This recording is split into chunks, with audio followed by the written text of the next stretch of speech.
Bismillahirrahmanirrahim. Assalamualaikum warahmatullahi wabarakatuh. Alhamdulillahirabbil alamin. Nahmaduhu wa nasta'inu wa nastaghfiruh wa na'udzu billahi min syururi anfusina wa sayyiatina a'malina. Man yahdihillahu fala mudilla lahu fala hadiyalah. Asyhadu an la ilaha illallah wahdahu la syarikalah wa asyhadu anna Muhammadan abduhu wa rasuluh. Wassalatu wassalamu ala nabiyyina Muhammadin wa ala alihi wa sahbihi ajmain. Amma Masyaallah muslimin wal muslimat jamaah salatul masjid al-mahkamah yang dimuliakan Allah. Marilah kita senantiasa memuji syukur kehadirat Allah Subhanahu wa taala yang telah memberikan pada kita nikmat iman, nikmat Islam, serta nikmat sehat sehingga kita dapat melaksanakan salat zuhur berjamaah. Salat dan salam kita sampaikan pada junjungan kita Nabi besar Muhammad sallallahu alaihi wasallam, pada keluarganya, para sahabatnya, pada umatnya hingga masyaallah muslimin jamaah Masjid Al-Mahkamah yang dimuliakan Allah. Pada kesempatan kali ini tausiah kita mengambil tema Maulid Nabi Muhammad sallallahu alaihi wasallam. Allah berfirman, Bismillahirrahmanirrahim.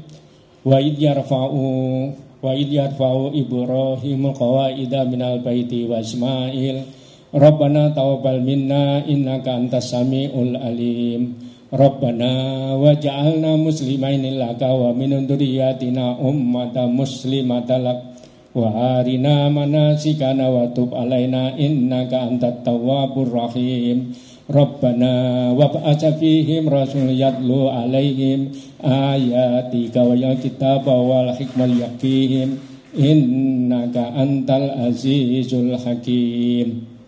Jadi Allah berfirman di surat Al-Baqarah ayat 127 sampai 129.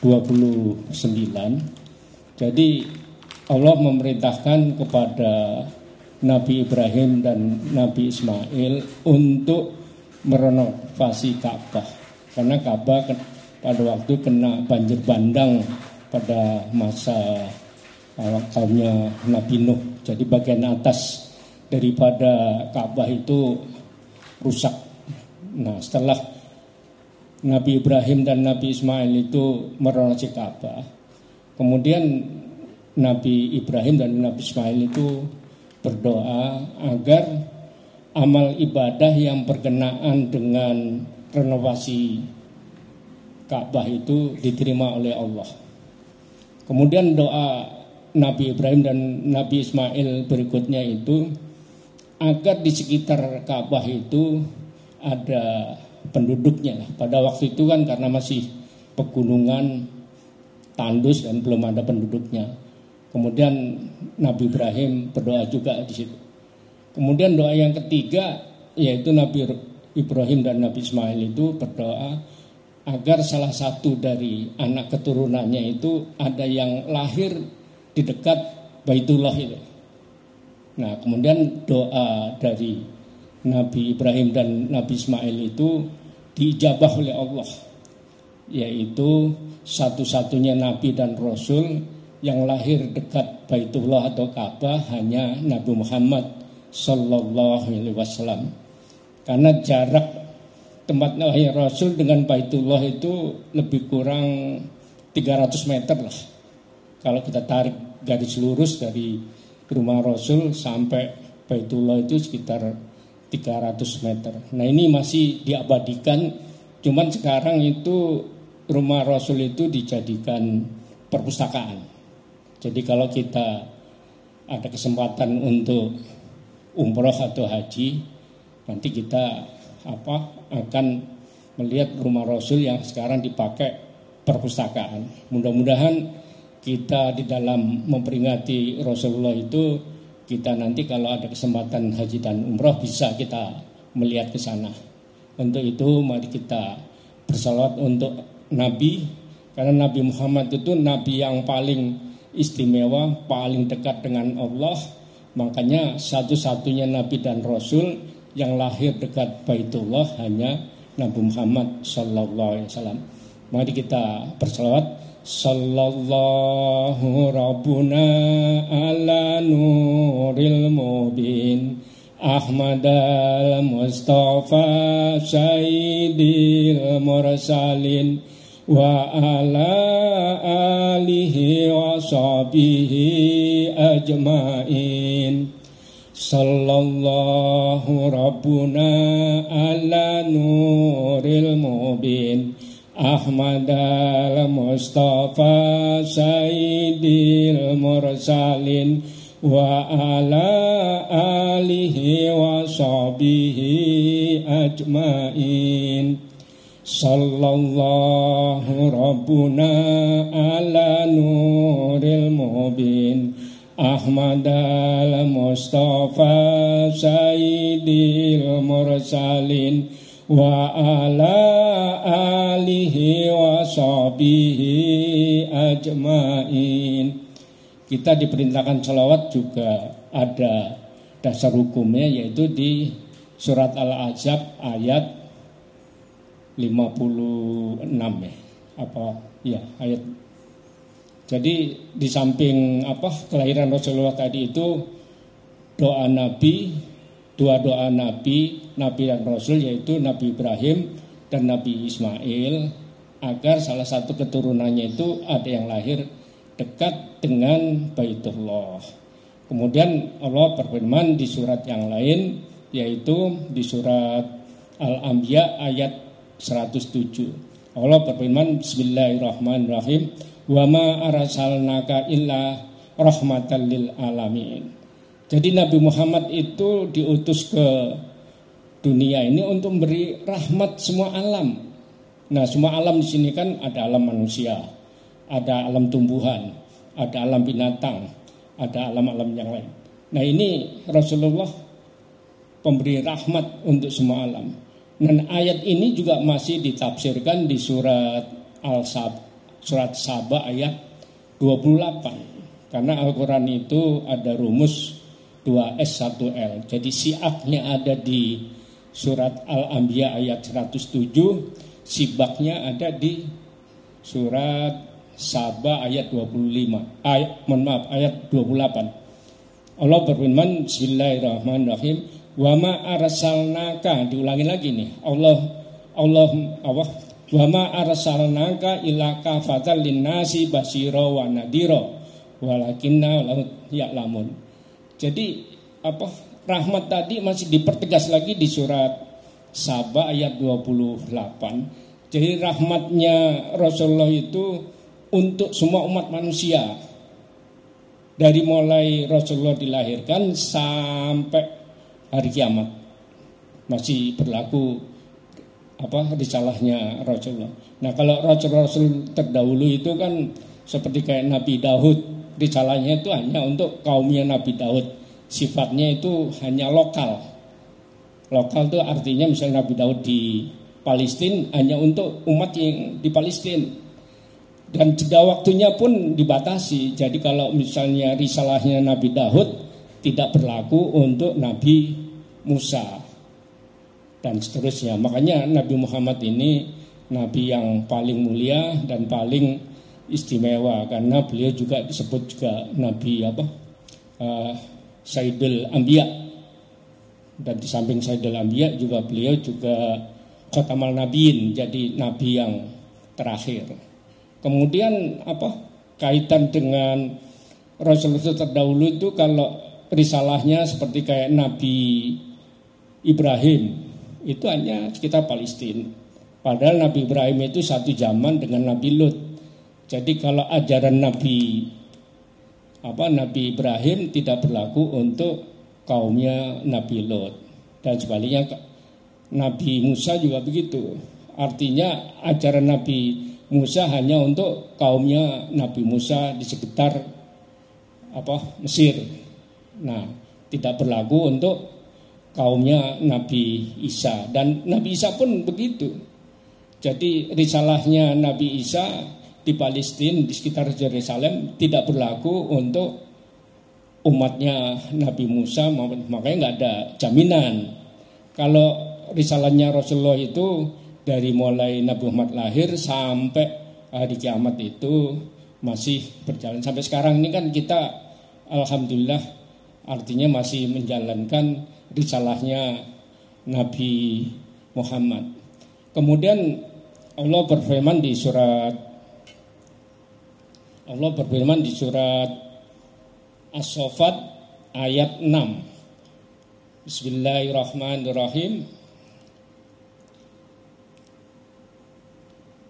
Wa idh qala Isa ibnu Maryam ya bani Israila inni rasulullah ilaikum musaddiqan lima baina minat taurati wa mubassyiran bi rasulin yahdi min ba'dihi Ahmad falamma ja'ahum bil hadid.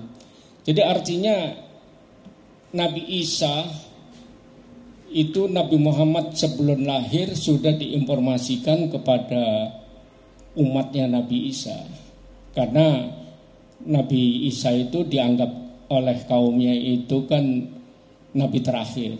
Tapi Nabi Isa menjelaskan, saya ini bukan Nabi terakhir. Yang Nabi terakhir nanti namanya Ahmad. Namanya Ahmad. Bukan Isa, Ahmad. Nah, karena beranggapan Nabi Isa itu kan mujizatnya kan istilahnya orang sakit disentuh aja sembuh, mayat disentuh bisa hidup kembali. Makanya kaumnya itu banyak menganggap Nabi Isa itu sebagai nabi yang terakhir karena mujizatnya itu dipercaya. Kemudian umatnya dijelaskan kepada Nabi yang menjadi nabi terakhir bukan saya, namanya Ahmad. Nah, kenapa disebut Ahmad? Karena kedekatan Rasulullah itu sangat dekat dengan Allah. Kalau dibandingkan dengan Nabi Isa itu, Nabi Isa belum ada apa-apanya. Oleh karena itu makanya Nabi Musa manggilnya Ahmad. Karena Ahmad itu hubungan hablu minallahnya itu lebih dekat. Jadi Rasulullah itu kalau misalnya hanya satu kebaikan menyembah kepada Allah, misalnya kayak kita sholat aja, ini dipanggilnya bukan Ahmad tapi Hamid. Kalau satu kebaikan ibadah kepada Allah itu namanya Hamid. Tapi kalau beberapa kebaikan ibadah amal soleh kepada Allah seperti kayak sholat, taklim kita ini seperti ini, terus kemudian ada puasa, ada zakat, ada menunaikan haji. Ini beberapa ibadah yang langsung kepada Allah ini namanya Ahmad. Makanya namanya Ahmad itu kata sifat yang ada pada diri Rasulullah, semua itu hubungannya dengan Allah.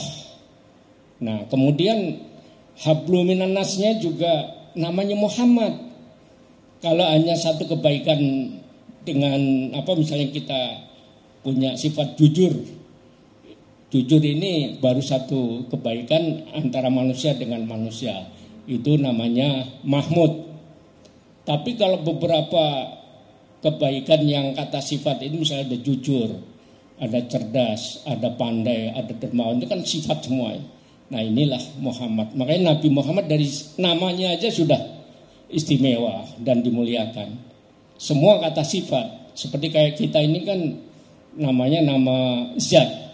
Misalnya kayak Pak Budi, panggil Pak Budi yang nengok, nggak mungkin Pak Supri yang nengok. Ini namanya nama zat. Tapi kalau nama Rasulullah itu semuanya nama sifat. Jadi kalau misalnya Ahmad hubungannya dengan ibadah kepada Allah, kalau Muhammad hubungannya antara manusia dengan manusia, itu namanya Muhammad. Nah, kalau zatnya seperti yang saya jelaskan tadi itu Budi, nggak mungkin Pak Supri nengok, pasti Pak Budi karena zatnya nama Pak Budi. Nah, ini sebagai contoh saja. Kemudian yang kaitan dengan suri teladan Rasulullah itu Allah berfirman surat Al-Ahzab ayat 21. Laqad kana lakum Rasulullah uswatun hasanah. Jadi Rasulullah itu suri teladan yang baik buat kita mencari rahmat Allah. Jadi segala apa yang dicontohkan Rasulullah itu toladan semua. Barang siapa yang mengikuti sunnah Rasul, insya Allah juga kita bisa menjadi suri toladan buat keluarga kita atau teman-teman kita. Nah, contohnya kayak seperti kita sholat jamaah aja ini. Ini udah mengikuti sunnah Rasulullah. Selalu kita istiqomah kita lakukan, juga kita akan dimuliakan. Nah, seperti yang kita baca selawat tadi aja itu. Itu satu selawat itu Allah balas 10 kali. Nah, tahunnya 10 kali juga informasinya dari Al-Quran. Di surat Al-An'am ayat 160. Wa man jaa'a bil hasanati falahu asyru amsalihha wa man jaa'a bisaiti wala yudya illa mislaha. Jadi artinya semua amal soleh Allah akan gandakan 10 kali berdasarkan informasi dari Al-Quran juga di surat Al-An'am ayat 160. Jadi kalau kita sholat misalnya 5 waktu digandakan 10 kali kan jadi 50 waktu. Misalnya kita puasa 1 hari digandakan 10 kali. Nah, makanya kalau kita puasa yaumil bid kan 3 hari digandakan 10 kali sama dengan kita puasa 1 bulan. Nah, ini informasi-informasi yang berkenaan dengan Rasulullah juga diabadikan semua di Al-Quran. Contohnya kita berselawat juga. Dalilnya kan di surat Al-Ahzab ayat 56. Innallaha malaikatahu yusholluna 'alan nabi ya ayyuhalladzina amanu shallu 'alaihi wasallimu taslima. Allah dan para malaikatnya berselawat untuk Nabi, dan orang-orang beriman juga diperintahkan untuk salat Nabi.